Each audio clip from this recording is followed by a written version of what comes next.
من كتاب وخفق قلبي شوقا إلى رمضان للكاتبة سوزان مصطفى بخيت. الأداء الصوتي سامر يونس. الفصل الثالث: بذور الإيمان لا تزهر فجأة. هل رأيتم يوما شخصا يبحث عن أزهار جميلة لم يغرس بذورها ولم يسقها أو يرعها يوما بعد يوم؟ كذلك هو حالنا كل عام، نتمنى تذوق لذة الطاعة وحلاوة الإيمان، لكننا نهمل الغرس في وقت الرخاء، ثم إذا أقبلت مواسم الطاعات بحثنا فجأة القرب من الله، فهل يجدي التمني دون استعداد؟ جلست مسك بعيدا تتأمل ابنتها الصغيرة وهي تنثر بذورا في البرية، ثم تسقيها بالماء وتنتظر بحماس أن ترى تلك البذور تنمو. مرت ساعة تلو الأخرى ولم يحدث شيء، فعادت الصغيرة إلى المنزل في صمت، وفي صباح اليوم التالي خرجت مبكرا بلهفة وشوق على أمل أن تجد بذورها قد أزهرت، لكنها لم تجد شيئا، فجلست حزينة بجوار التربة. اقتربت منها مسك، ربتت على كتفها بحنان وبدأت تشرح لها أن البذور لا تزهر فجأة، بل تحتاج إلى صبر ورعاية وسقيا وعناية على مدار الأيام والأسابيع، تحتاج إلى متابعة وحماية من الأعشاب الضارة التي قد تمنعها من النمو وتحرمها من غذائها، ومع الوقت ستبدأ الورود في التفتح بألوانها الجميلة. وكما أن البذور لا تزهر فجأة، كذلك القلوب لا تزهر بالإيمان فجأة، وتحتاج إلى رعاية واهتمام دائم، إلى حماية وتحصين. فهل انتبهنا إلى ذلك ونحن نستعد لنتزود من رمضان؟ هل أبحرنا في أعماقنا وفتشنا عن بذور الإيمان في قلوبنا لنرى هل أزهرت أم تنتظر منا أن نسقيها ونرويها بالطاعات؟ لماذا نفقد التناغم بين قلوبنا والطاعة؟ إذا نظرنا في خطط الناس قبل رمضان سنجد من عزموا على ختم القرآن مرة كل 10 أيام، وآخرين يطمحون إلى ختم 5 أجزاء يوميا، ومن قرروا قيام الليل كله، وغيرهم ممن وضعوا خططا عظيمة لاستغلال الوقت في رمضان. لكن هل استطاعوا جميعا تحقيق هذه الأهداف؟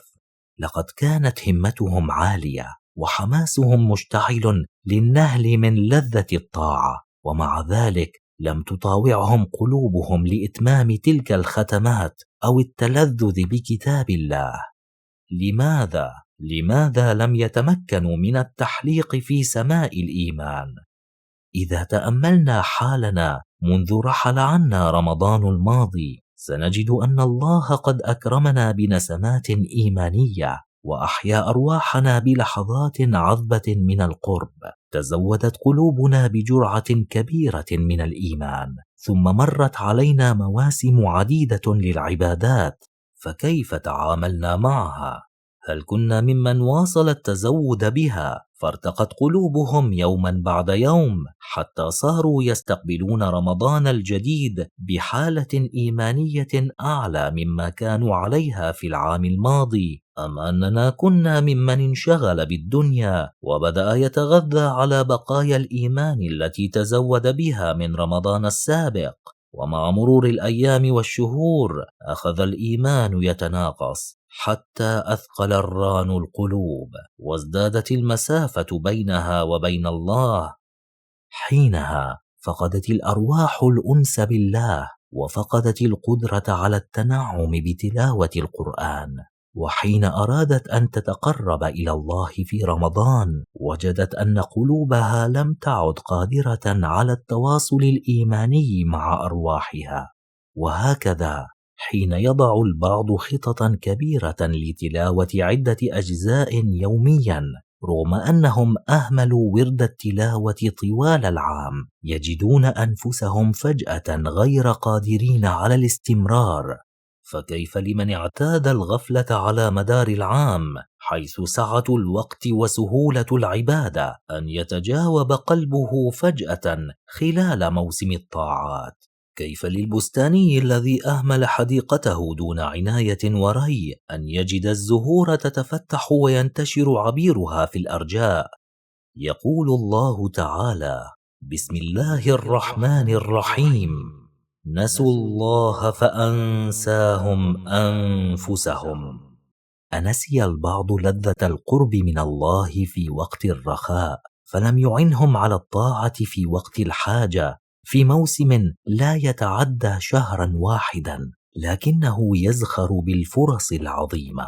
ولا تقتصر الغفلة على هؤلاء، بل هناك من هم أشد حرمانا ممن قضوا سنوات يدخرون المال لأداء العمرة في العشر الأواخر، وتحملوا مشقة السفر طمعا في لذة الطاعة ومتعة طالما اشتاقوا إليها، وقلوبهم ترفرف شوقا لرؤية بيت الله.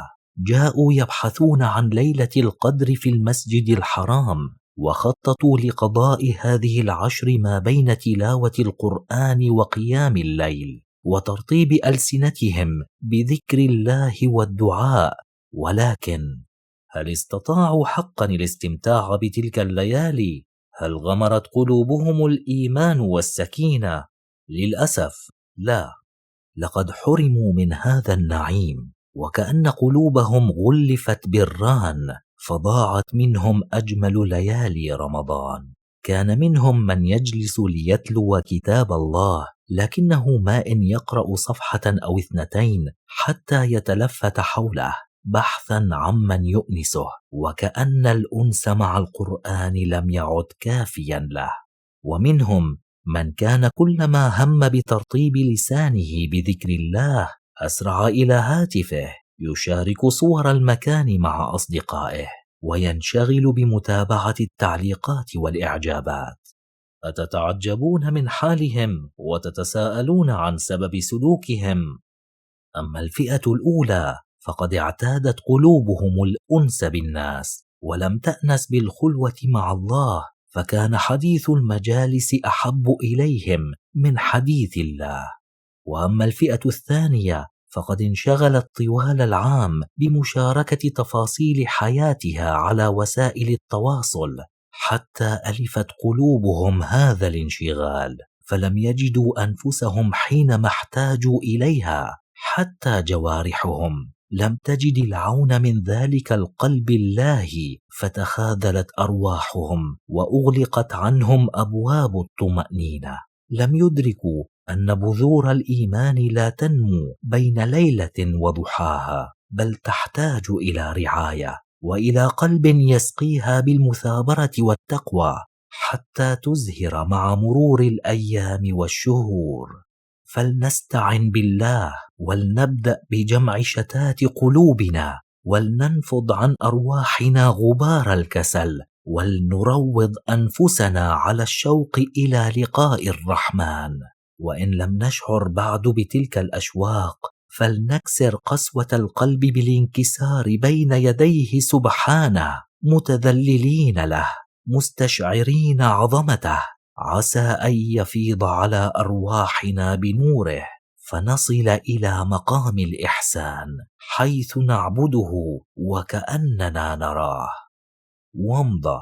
يقول رسول الله صلى الله عليه وسلم: تعرف إلى الله في الرخاء يعرفك في الشدة، أي أنك في حال سعتك ورخائك عليك أن تشتغل بطاعة الله عز وجل وبعبادته، حتى إذا أصابتك الشدة تجد من الله عز وجل الفرج وكشف الكرب والشدة. والشدة ليست فقط في الأزمات والابتلاءات، بل تشمل أيضا تلك الأوقات القصيرة ذات الأجور العظيمة التي لا تعوض.